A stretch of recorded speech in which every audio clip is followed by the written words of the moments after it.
वैसे एक बात तो है सुरेश, तू है बड़ा मस्त, तुझसे बात करके बड़ा अच्छा लगता है। और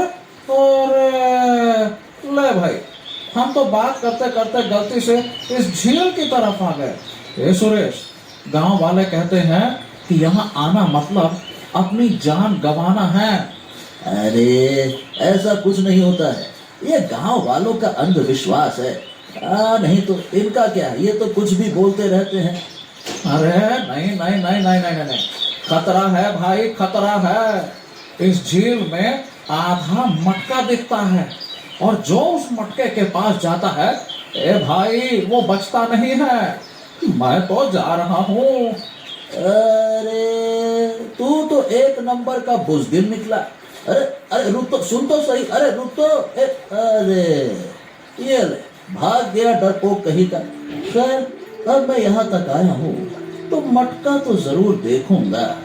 फिर मोहन डर से वहाँ से चला जाता है और सुरेश झील के किनारे आगे बढ़ जाता है। तभी पानी के बीचों बीच उसे एक बहुत बड़ा विशाल मटका दिखाई दिया। अरे वाह वाह वाह वाह, क्या बात है, इतना बड़ा मटका। जरूर इसके अंदर बहुत सारा धन होगा, लोग बेकार ही इससे डरते हैं।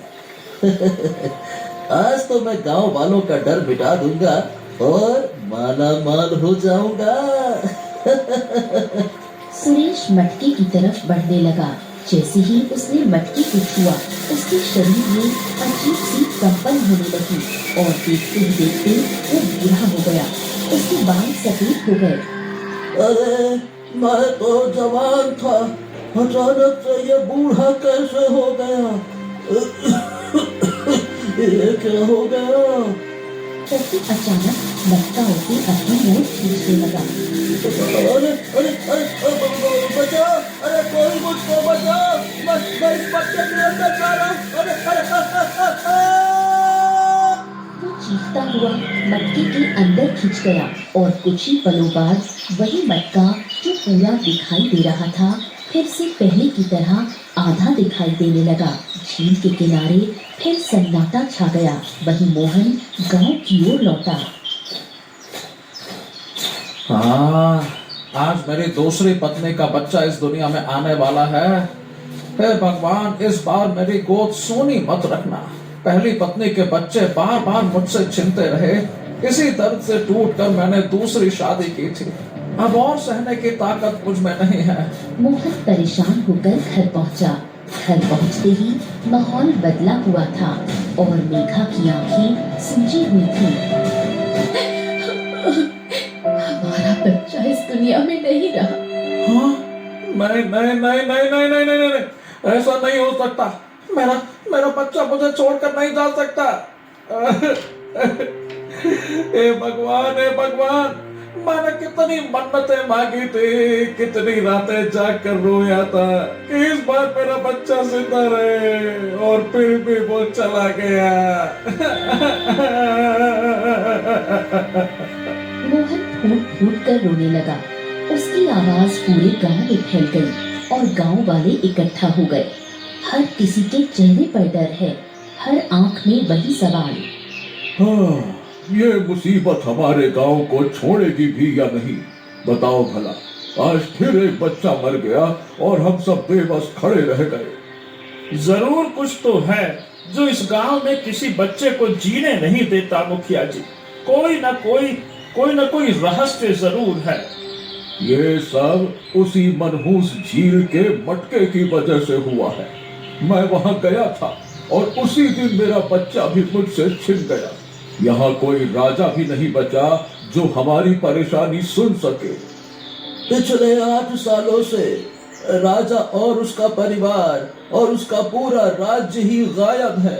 उनकी जगह बस एक झील बची है और वो रहस्यमयी मटका। हाँ, यही तो डर है। 8 सालों से जो भी उस तरफ गया या तो लौट कर नहीं आया या फिर जवान होते हुए भी बूढ़ा बन गया।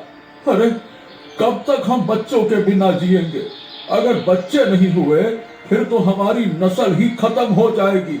साथियों बहुत हो गया। अब हमें कुछ ना कुछ तो करना होगा। तभी भीड़ को चीरता हुआ एक कुम्हार का लड़का आगे आया। मुखिया जी, वो मटका मिट्टी का है और मिट्टी को एक कुम्हार से बेहतर कोई नहीं समझ सकता। अगर कोई उस मटके का सच बता सकता है तो वो मैं हूं। वाह भाई वाह वाह वाह। जिसके हाथ से आज तक ढंग का एक बर्तन नहीं बना और जो अपनी माँ पे बोझ है, अपना पेट भरने लायक नहीं है, वो रहस्य सुलझाने की बात कर रहा है। वाह भाई। देखिए, आप लोग चाहे जो भी कहिए, लेकिन मैं ये रहस्य सुलझा के रहूंगा। अरे जा, अपनी बूढ़ी माँ से दिन रात काम करवाता है और इस रहस्य को सुलझाने की बात करता है। हाँ, नहीं तो। हाँ, सही कह रहे हैं मुखिया जी। अरे इसकी बात तो सुनकर ही मुझे हंसी आ रही है कि ये रहस्य सुलझाएगा। वाह वाह वाह वाह वाह। तुम लोग मेरी बात का बिल्कुल भरोसा नहीं करते हो क्योंकि मैं बेरोजगार हूँ, मुझे कोई काम धंधा नहीं मिल रहा है। लेकिन मैं तो ये रहस्य सुलझा के रहूंगा, चाहे मुझे इसके लिए बूढ़ा ही क्यों ना बनना पड़े। और तुम सबको दिखा दूंगा कि मैं भी इतना नाकारा निकम्मा नहीं हूँ। मैं तो आज ही जाऊंगा। हाँ। अर्जुन गुस्से में झील की तरफ चल पड़ा और कुछ ही दूर जाने पर उसके सामने एक चिड़िया आ गई। रुक जाओ, झील की तरफ मत जाओ, तुम कभी वापस नहीं आओगे। नहीं नहीं नहीं नहीं, मुझे उस झील की तरफ जाना है और उसका रहस्य सुलझाना है। ये गांव वाले मेरी बिल्कुल भी इज्जत नहीं करते हैं और इसके लिए इस कारण से मुझे ये रहस्य सुलझाना ही होगा। अरे अगर तुम जिंदा रहोगे तभी तो कुछ साबित कर पाओगे ना। अगर तुम उस झील की तरफ गए तो तुम भी सब की तरह गायब हो जाओगे और फिर कभी वापस नहीं लौट पाओगे। मैं तुम्हें चेतावनी दे रहा हूँ, वापस लौट जाओ। देखो, तुम्हें जो कहना है कहो, मैं वापस नहीं लौटने वाला। अर्जुन आगे बढ़ गया और जैसे ही झील के पास पहुंचा, उसे आधा डूबा हुआ मटका दिखाई दिया। जैसा गांव वाले कह रहे थे, ये बिल्कुल सच है। आधा डूबा हुआ मटका, यानी इसी के अंदर वो रहस्य होगा। मुझे जल्द से जल्द इस मटके को बाहर निकालना होगा। जैसे ही अर्जुन मटके को हाथ लगाता है, तेज रोशनी फैल जाती है और मटका बड़ा हो जाता है। अरे बाप रे, ये क्या हो रहा है? ये तो छोटा सा मटका था, अचानक से इतना बड़ा कैसे हो गया? अरे कहीं जो सब कह रहे थे वो सच तो नहीं है।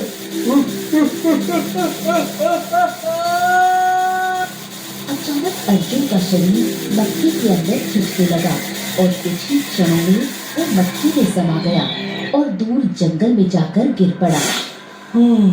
हे भगवान, ये मैं कहाँ आ गया? हाँ? और यहाँ सब चीज मिट्टी जैसी क्यों दिख रही है? ओह, यानी ये मटके की ही दुनिया है और मैं सच में मटके की दुनिया में आ गया हूँ। मुझे आगे जाकर देखना चाहिए कि आगे और क्या है। हाँ।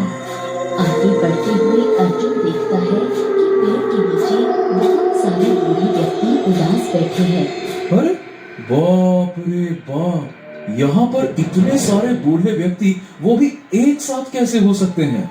यानी हमारे गांव के ही लोग हैं जो सब बूढ़े हो चुके हैं। अरे और वो तो सुरेश भैया भी हैं। ओहो, मुझे इनके पास जाना चाहिए। अर्जुन सुरेश के पास गया। अर्जुन, अरे भाई तुम यहाँ कैसे आ गए? और तुम तो बूढ़े नहीं हुए और हम लोग देखो कैसे बूढ़े हो गए। यह कैसे हो गया? हैं? सुरेश भैया, लेकिन आप लोग यहाँ आए कैसे और आप लोग इतने बूढ़े कैसे हो गए?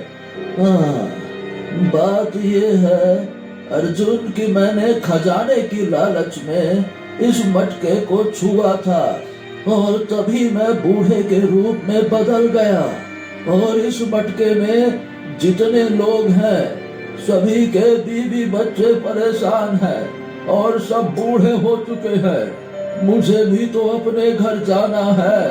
ए अर्जुन, मेरी पत्नी भी परेशान होगी और मेरी बेटी भी बहुत परेशान होगी और इस रूप में मुझे पहचानेगी भी नहीं। ए भाई, मुझे यहाँ से बाहर निकालो, मुझे यहाँ से बाहर निकलना है। आप लोग चिंता मत करिए, मैं आप सबको यहाँ से बाहर सही सलामत निकालूंगा। पर पहले मुझे इस मटके का रहस्य समझना होगा। आखिर इस दुनिया का रहस्य है क्या? ये रहस्य समझने के लिए तुम्हें यहाँ की मालकिन का सामना करना होगा। वही तुम्हें यहाँ का रहस्य बता सकती है। क्या कहा? मालकिन? यहाँ की मालकिन भला कौन है? इस पूरे मटके की दुनिया की एक मल्लिका है जो बहुत ही खूबसूरत लड़की है। वो हम सबको बहुत परेशान करती है, खाना नहीं देती और हम सबको हर समय उसकी बातों पर चलना पड़ता है। ओह, ठीक है। इसका मतलब मुझे उससे आज ही मिलना होगा। आखिर मैं भी तो देखूं ऐसी कौन सी लड़की है जो इतने सारे लोगों को बूढ़ा बनाकर इस दुनिया में कैद करके रखी हुई है। फिर अर्जुन आगे बढ़ता है और थोड़ी दूर जाता है कि उसके सामने सोने का ढेर दिखाई दिया। कहाँ मिलेगी वो? कहाँ? अरे बाप रे, यहाँ तो इतना सारा सोने का ढेर है। लेकिन मुझे इससे कोई मतलब नहीं। मुझे तो यहाँ की मल्लिका से मिलना है। तभी तेज रोशनी फैली और सोने का ढेर गायब हो गया और वहाँ एक खूबसूरत लड़की मेघा प्रकट हुई। अच्छा, तो तुम हो यहाँ की मल्लिका जिसने इन सभी लोगों को इस दुनिया में कैद करके रखा है। ये बताओ, तुम ऐसा क्यों कर रही हो? तुम बूढ़ी क्यों नहीं हुए और तुम जवान क्यों हो? मेरी दुनिया में जो भी आता है वो बूढ़ा हो जाता है। तुम जवान नहीं हो सकते। मेरा जादू तुम पर काम नहीं कर रहा है। नहीं नहीं नहीं नहीं, तुम्हारा जादू मेरे ऊपर काम नहीं कर पाया, क्योंकि मैं यहाँ लालच में नहीं आया हूँ। इसी वजह से मेरा रूप नहीं बदला और मैं अभी भी जवान हूँ। मुझे इस दुनिया का रहस्य जानना है। आखिर तुम इन लोगों के साथ ऐसा कर क्यों रही हो? अगर तुम्हें मेरी दुनिया का रहस्य जानना है तो पहले तुम्हें मेरी पूरी सच्चाई जाननी होगी। लेकिन सोच लो, अगर तुम मेरी सच्चाई जान गए तो तुम कभी इस दुनिया से बाहर नहीं निकल पाओगे। हाँ तो ठीक है, मुझे मंजूर है, क्योंकि मैं इस रहस्य को सुलझाने के लिए कुछ भी करने को तैयार हूँ। सुनो, ये बात उस वक्त की है जब मैं भी एक आम लड़की थी, एक गांव की गरीब मछुआरे की बेटी। मैं राजकुमार आदित्य से सच्चा प्रेम करती थी। एक दिन मैं उनसे मिलने तालाब के किनारे गई थी।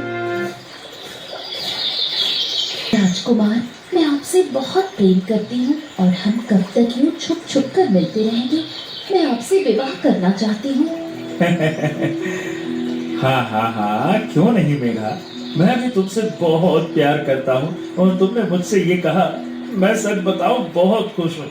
मैं अपने पिता से जल्द ही हम दोनों के विवाह की बात करूंगा और देखना, बहुत जल्दी पिता हम दोनों का विवाह भी कर देंगे। लेकिन मैं एक गरीब मछुआरे की बेटी हूँ, महाराज मान जाएंगे ना? हाँ हाँ हाँ मेघा, क्यों नहीं मानेंगे। मैं तुमसे बहुत प्रेम करता हूँ और मैं उनका इकलौता वारिस हूँ। वो मेरी बात जरूर मानेंगे। मैं आज ही जाकर पिताजी से हम दोनों के विवाह की बात करूंगा और तुम बेफिक्र होकर अपने घर जाओ। हम दोनों का विवाह होकर ही रहेगा। ठीक है, मैं बेसब्री से उस दिन का इंतजार करूंगी जब तुम मुझे लेने मेरे घर आओगे। ओफो, चिंता मत करो, वो दिन बहुत ही नजदीक है। राजकुमार वहां से चला जाता है। ऐसे ही 2 दिन बीत गए। अचानक मेघा को उल्टियां आने लगी। ये क्या, मुझे उल्टियां क्यों हो रही हैं? ऐसा लग रहा है जैसे मैं गर्भवती हो गई हूँ। ये तो बहुत खुशी की बात है। अब मैं राजकुमार से जाकर ये बात कहूंगी तो वो कितना खुश हो जाएंगे कि वो पिता बनने वाले हैं और फिर जल्द ही हमारा विवाह भी हो जाएगा। मेघा खुशी खुशी राजमहल पहुंची, लेकिन वहां पहुंचकर वो देखती है कि राजकुमार आदित्य एक दूसरी राजकुमारी सुरभि से विवाह कर रहे थे। ये देख मेघा वहीं गिर पड़ी। अरे अरे अरे, ये लड़की कौन है जो हमारे राजमहल में इस तरह से आकर बेहोश हो गई? अरे जल्दी से इस पर पानी डालो, इसको संभालो, होश में लाओ इसे। अरे ये यहाँ कैसे आ गई? अब मैं क्या करूं? अगर राजकुमारी सुरभि को पता चल गया फिर तो बहुत बड़ा बवाल हो जाएगा। मुझे किसी भी तरह से इसे यहाँ से भगाना होगा। हाँ। फिर थोड़ी देर बाद मेघा को होश आया। बताओ, कौन हो तुम और हमारे राज दरबार में क्या कर रही हो? मैंने अभी जो देखा वो क्या सच है? क्या राजकुमार आदित्य ने विवाह कर लिया? हाँ, जब तुम आई थी उस वक्त विवाह हो रहा था और तुम पूरे 1 घंटे से मूर्छित पड़ी थी। तब तक राजकुमार और राजकुमारी सुरभि का विवाह हो चुका है। खैर, अब तुम बताओ कि तुम कौन हो और क्या कहना चाहती हो? तुम यहाँ क्या कर रही हो? चुपचाप चली जाओ यहाँ से। आप मुझे इतना बड़ा धोखा कैसे दे सकते हैं? आपने कहा था कि आप मुझसे विवाह करेंगे और आपने किसी और से विवाह कर लिया। ओह, तुम क्या समझती थी कि मैं एक गरीब मछुआरे की बेटी को अपने राज्य की रानी बनाऊंगा? मैं तो बस तुम्हारे साथ अपना समय बिता रहा था, मन बहला रहा था। देखो, अब मेरा विवाह हो चुका है, मेरी राजकुमारी मुझे मिल गई है। अब तुम यहाँ से चुपचाप चली जाओ। तुम ऐसा नहीं कर सकते राजकुमार। मैं तुम्हारे बच्चे की माँ बनने वाली थी। यही खुशखबरी देने मैं यहाँ आई थी। मेघा राजकुमार आदित्य का हाथ पकड़ लेती है। रुक जाओ, तुम्हारी इतनी हिम्मत? मेरे राजकुमार को छूने की कोशिश की? सैनिकों, दूर हटाओ इसे। सैनिक मेघा को पकड़कर दूर कर देते हैं। राजकुमार, क्या सच में इसके पेट में पल रहा बच्चा हमारे राजवंश का खून है? पिताजी, हाँ, मुझे मेघा से प्रेम हुआ था, लेकिन अब नहीं है। और मैं सही बताऊं, मेरा इसके बच्चे से कोई वास्ता नहीं है। अगर ये बच्चा हमारे राजवंश का खून है तो ये इसके पेट में नहीं रह सकता। इसे खत्म करना होगा। सैनिकों, जाओ दाई माँ को लेकर आओ। नहीं महाराज, आप ऐसा नहीं कर सकते। ये मेरा बच्चा है। फिर कुछ ही देर में सैनिक दाई माँ को लेकर आ जाता है। इस लड़की के पेट में हमारे राजवंश का खून पल रहा है। तुम ऐसी औषधि दो जिससे इसका बच्चा हमेशा हमेशा के लिए पेट में ही खत्म हो जाए। जी महाराज, इस औषधि को पिलाने से इसका बच्चा हमेशा के लिए खत्म हो जाएगा। हाँ दाई माँ, इसे पिला दो। आदित्य मेघा को पकड़ लेता है। मेघा छटपटाती है। दाई माँ उसे औषधि पिला देती है। महाराज, काम हो गया। अब बच्चा हमेशा के लिए खत्म हो गया। बहुत अच्छा काम किया तुमने। सैनिकों, इसे लेकर जाओ और इनाम दिलवाओ। जाओ। सैनिक दाई माँ को ले जाता है। तो देखो लड़की, अब तुम्हारा बच्चा खत्म हो गया और राजकुमार भी तुमसे प्रेम नहीं करते। अब चाहो तो तुम यहाँ से जा सकती हो, लेकिन हाँ कभी कभी तुम्हें हमें खुश करना होगा। ये सुनते ही मेघा उठती है और राजा को जोरदार थप्पड़ मार देती है। तुम जैसा घटिया राजा मैंने कभी नहीं देखा। तुमने मेरे और मेरे बच्चे के साथ जो किया है उसका परिणाम तुम दोनों को भुगतना पड़ेगा। तुम्हारी इतनी हिम्मत! सैनिकों, इसे तब तक कोड़े मारो, लाठी मारो, डंडे मारो, जब तक इसकी अकड़ ठिकाने न आ जाए। फिर सैनिक मेघा को बुरी तरह से मारते हैं और मारते मारते घायल कर देते हैं। बस बहुत हो गया, इसे ले जाकर जंगल में फेंक दो। सैनिक मेघा को घसीटते हुए घने जंगल में ले जाते हैं और फेंककर चले जाते हैं। हे ऊपर वाले, ये कैसा न्याय है? क्या पैसे और ताकत के आगे किसी की ममता की कोई कीमत नहीं है? जो मेरे साथ हुआ, जब उसका बदला मैं नहीं ले पाऊंगी, मैं बदला लिए बिना मरना नहीं चाहती।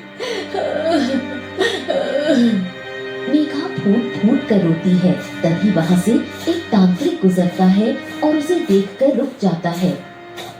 क्या हुआ बेटी, तुम बहुत रो रही हो, क्या तकलीफ है तुम्हें, बताओ मुझे।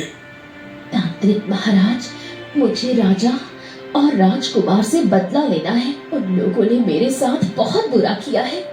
मुझे उन्हें ऐसी सजा देनी है कि वो पल पल घुट घुट कर मरे। मुझे ऐसी शक्ति चाहिए। ठीक है, मैं तुम्हें एक शक्ति देता हूँ, लेकिन उस शक्ति के अंदर तुम भी कैद हो जाओगी। बताओ, क्या तुम्हें मंजूर है? मुझे मंजूर है।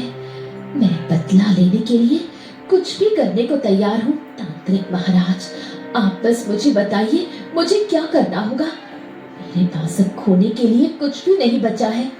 मेरा बच्चा मुझसे छीन लिया गया, मेरा प्यार मुझे धोखा दे गया और राजा ने मुझे जलील करके मरने के लिए छोड़ दिया। तो ठीक है, अपना हाथ आगे करो, मैं तुम्हें एक मंत्र देता हूँ। उस मंत्र को तुम्हें अपने अंदर समा लेना होगा, फिर तुम जो चाहोगी वो कर सकोगी। लेकिन हाँ, याद रखना, इस शक्ति से तुम कभी आजाद नहीं हो पाओगी जब तक कोई सच्चा और निस्वार्थ इंसान तुम्हें मुक्त ना करना चाहे। मुझे ये सब मंजूर है।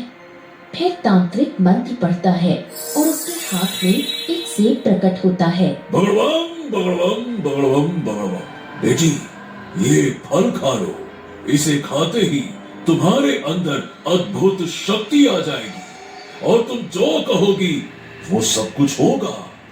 आपका बहुत बहुत धन्यवाद तांत्रिक महाराज। फिर तांत्रिक वहाँ से चला जाता है और मेघा वो फल खा लेती है और राजमहल की ओर चल पड़ती है। मैं अपनी एक दुनिया बनाऊंगी जहाँ मेरा हुक्म चलेगा। जिन जिन लोगों ने मेरे साथ बुरा किया है, उन सबके साथ मैं भी वही करूंगी। गुस्से से भरी मेघा राज दरबार पहुंची। अरे अरे अरे, तुम फिर से यहाँ आ गई। लगता है तुम ऐसे नहीं मानने वाली। बेटा, इसका बच्चा तो हमने खत्म कर दिया, लगता है अब इसे भी मारना पड़ेगा।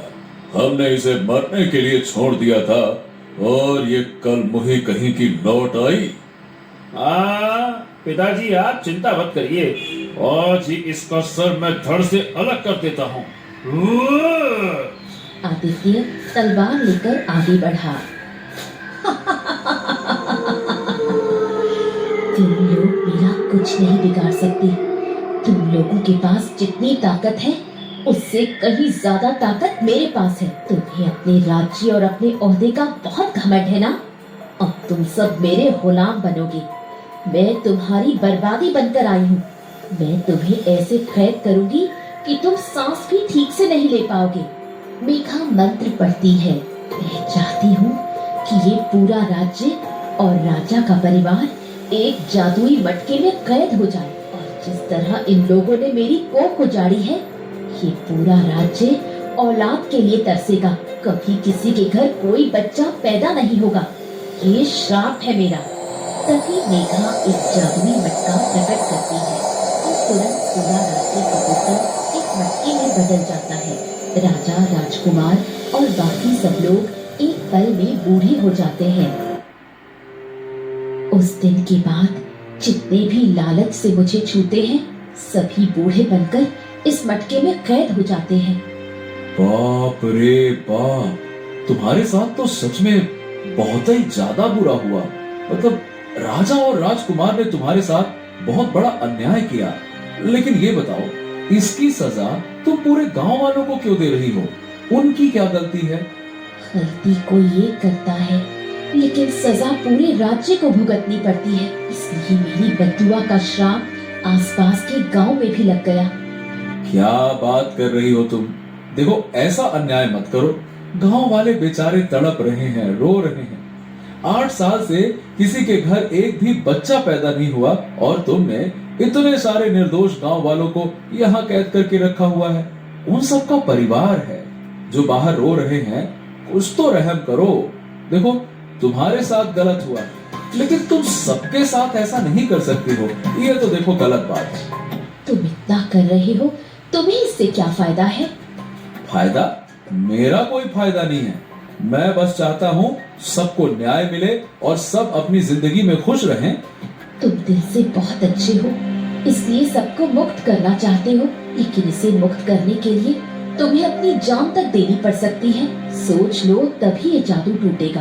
तांत्रिक ने मुझे जादू देते वक्त कहा था कि कोई सच्चे दिल से मुझे इस जादू से आजाद करना चाहेगा, तभी ये जादू टूटेगा। और सच कहूँ तो मैं भी थक गई हूँ बदला लेकर। इतने लोगों को कैद करके मैं भी इस जिंदगी से आजाद होना चाहती हूँ। तो बताओ मुझे क्या करना होगा? तुम्हें तांत्रिक महाराज का जादू तोड़ना होगा। उसके लिए एक सूरजमुखी का फूल लाना होगा, जिसकी गंध सूंघकर मेरे अंदर से वो जादू खत्म हो जाएगा, लेकिन उसे लाने में बहुत खतरा है। ठीक है, मैं सबको आजाद करने के लिए, ये बलिदान देने के लिए तैयार हूँ। मैं वो सूरजमुखी का फूल जरूर लेकर आऊंगा। वहाँ से निकल पड़ा। कुछ ही देर में वो सूरजमुखी फूलों के बगीचे में पहुँचा।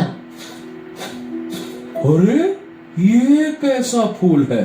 काले रंग का फूल। बाप रे बाप, ये तो मैंने अपने जीवन में ऐसा फूल कभी नहीं देखा। हमेशा तो सूरजमुखी का फूल पीले रंग का होता है। चलो कैसा भी हो, मुझे ये फूल तोड़ना ही होगा। फिर अर्जुन जैसे ही वो फूल तोड़ने लगा, तभी आवाज गूंजी। तू उस लड़की की मदद क्यों करना चाहता है? छोड़ दे ये सब और अपनी दुनिया में लौट जा। मैं तुझे यहाँ से वापस जाने का मौका देता हूँ। नहीं, मैंने उसका दर्द देखा है, उसकी कहानी सुनी है, मेरा दिल भर आया। मैं उसे और तड़पते हुए नहीं देख सकता। मैं उसे इस दर्द से आजाद करना चाहता हूँ। इसीलिए मुझे ये फूल चाहिए और मैं इसे लेकर ही जाऊंगा।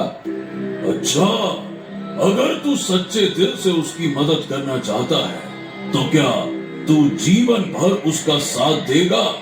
अगर तुम्हारे मन में थोड़ा सा भी छल कपट हुआ तो तुम इस फूल को हाथ में रखते ही 100 टुकड़ों में कट जाओगे।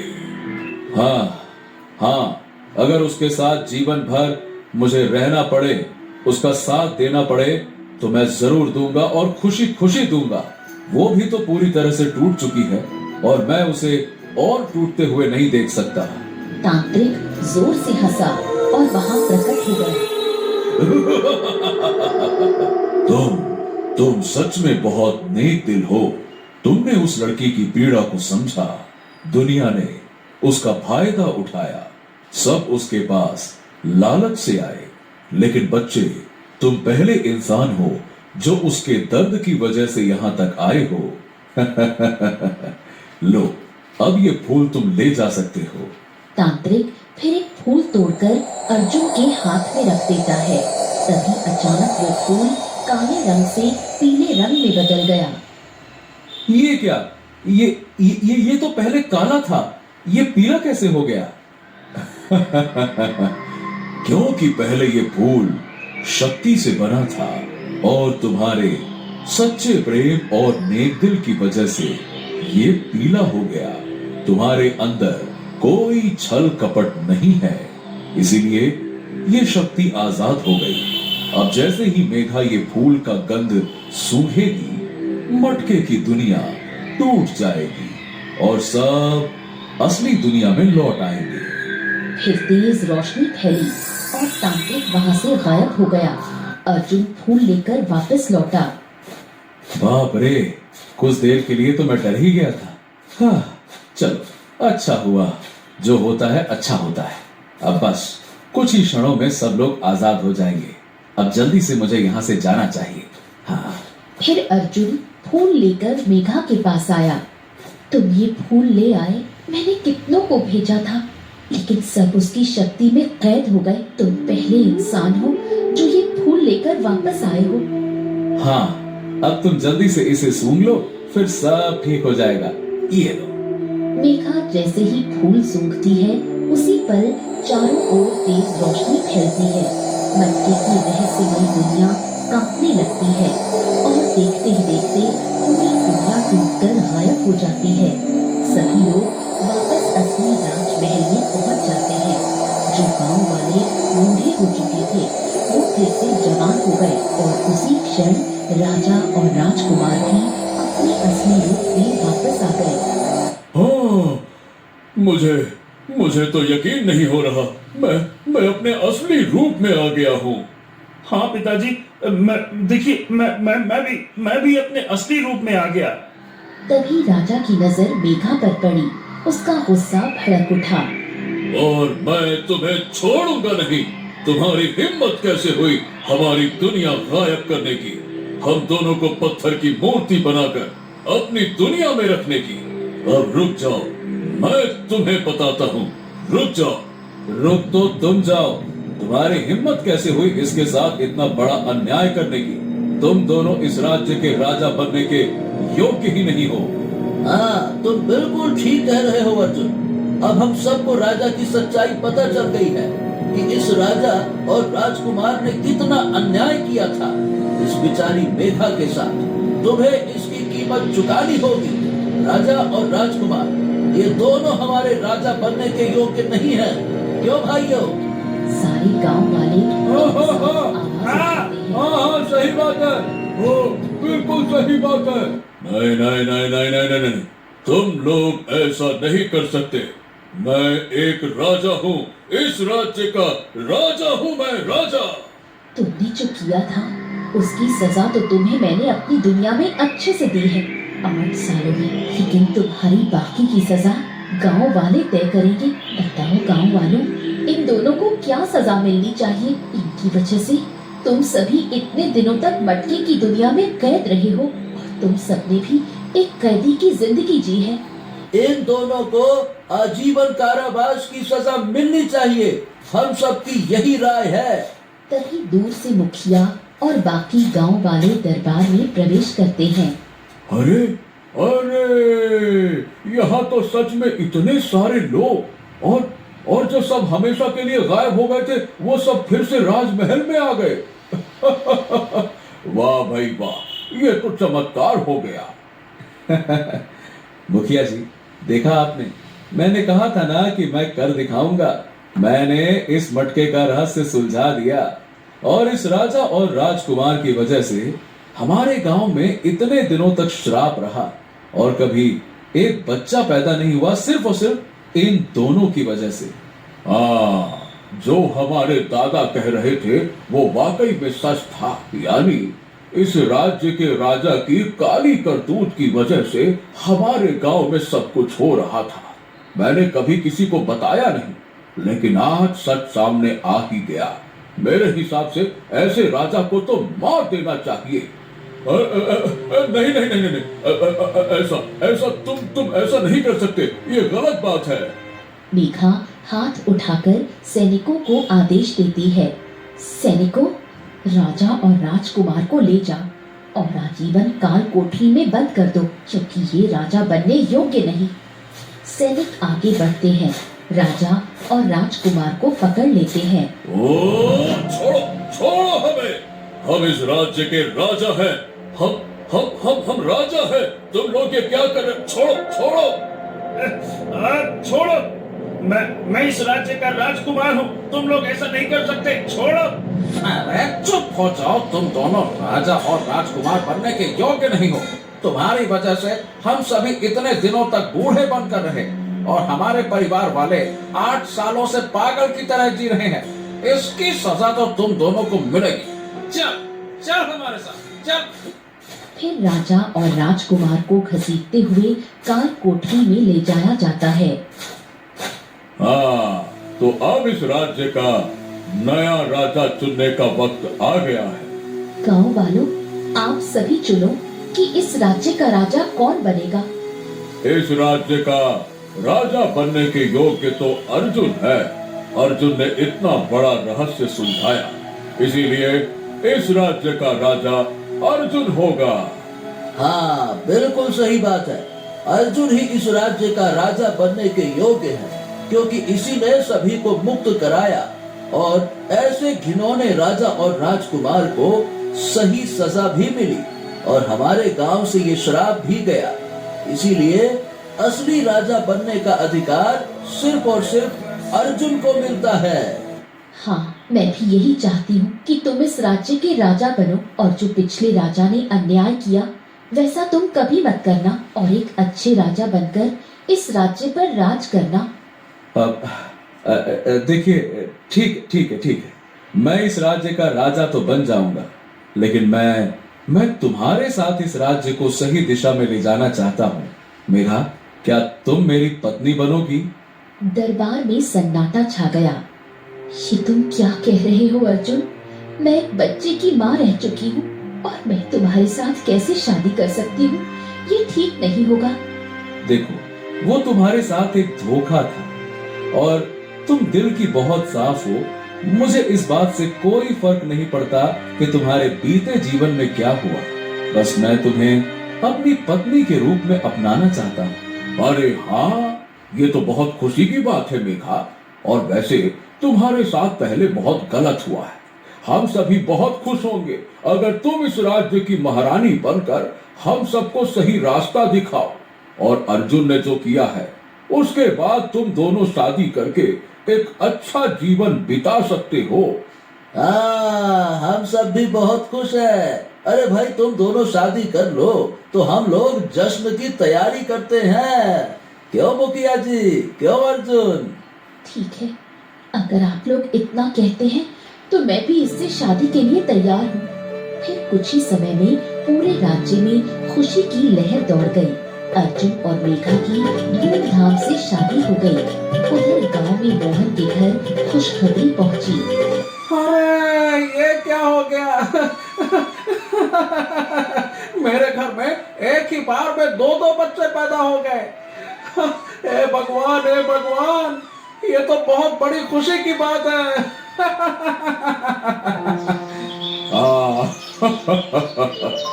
देखो भाई, अब हमारे गांव में भी बच्चे पैदा होने लगे हैं। हमारे गांव में फिर से सुख समृद्धि आ गई। भगवान ऐसे ही हमारे गांव को हमेशा खुश रखे। उस दिन के बाद सभी खुशी खुशी रहने लगे। प्रिय दर्शकों, अगर आपको ये कहानी अच्छी लगी हो तो वीडियो को लाइक करके कमेंट में हमें जरूर बताइए कि कहानी कैसी लगी।